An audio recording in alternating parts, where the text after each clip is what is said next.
Les vainqueurs de Dieu doivent être bien sûr fidèles en se réuniant eux-mêmes, renier le monde et Satan d'une part, savoir aussi exercer l'autorité de Christ d'autre part.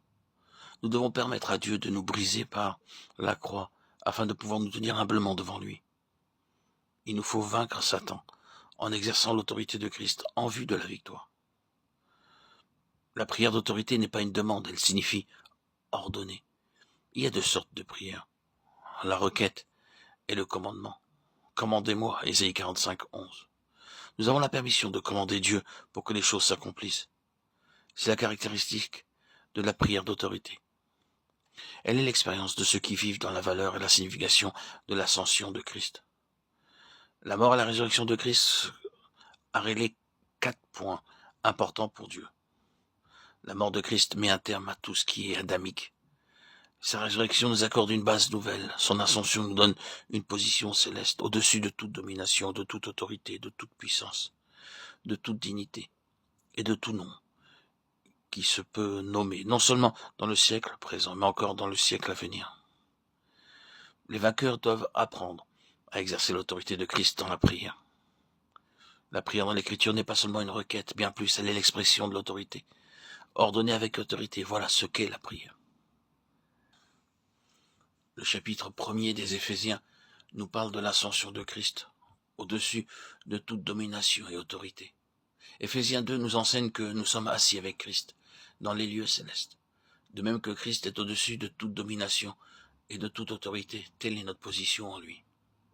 Le chapitre 6 nous décrit ce que nous faisons dans les lieux célestes.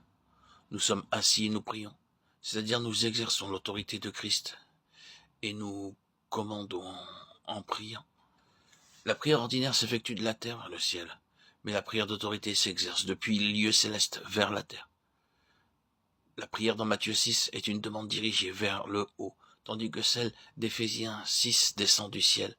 C'est la prière d'autorité. Nous sommes donc assis dans les lieux célestes pour exprimer la prière de commandement. Amen, en hébreu signifie ainsi soit-il, ou il en est ainsi. C'est donc un ordre. Au début de tout combat, Satan essaie de nous déloger de notre position céleste et victorieuse. La guerre est une suite de batailles en vue d'une position. C'est pourquoi la victoire nous est possible en occupant une bonne position. Seule notre position assise avec Christ dans les lieux célestes nous donne l'expérience de la prière d'autorité.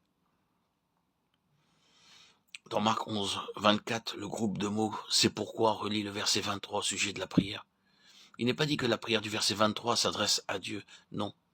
Il est dit tout simplement quiconque dit à cette montagne. Il s'agit donc ici de commander à la montagne. La prière d'autorité ne s'adresse pas dans ce cas directement à Dieu. Il ne s'agit pas de demander à Dieu d'intervenir contre la montagne, représentant ici un obstacle. Seule une foi parfaite nous permet de nous adresser avec autorité à cette montagne. Or, la loi parfaite procède d'une parfaite connaissance de la volonté de Dieu. Ainsi, nous ordonnons ce que Dieu a déjà commandé, ce qu'il a déterminé, nous le décidons. Une telle foi n'est possible que par la connaissance de la volonté de Dieu.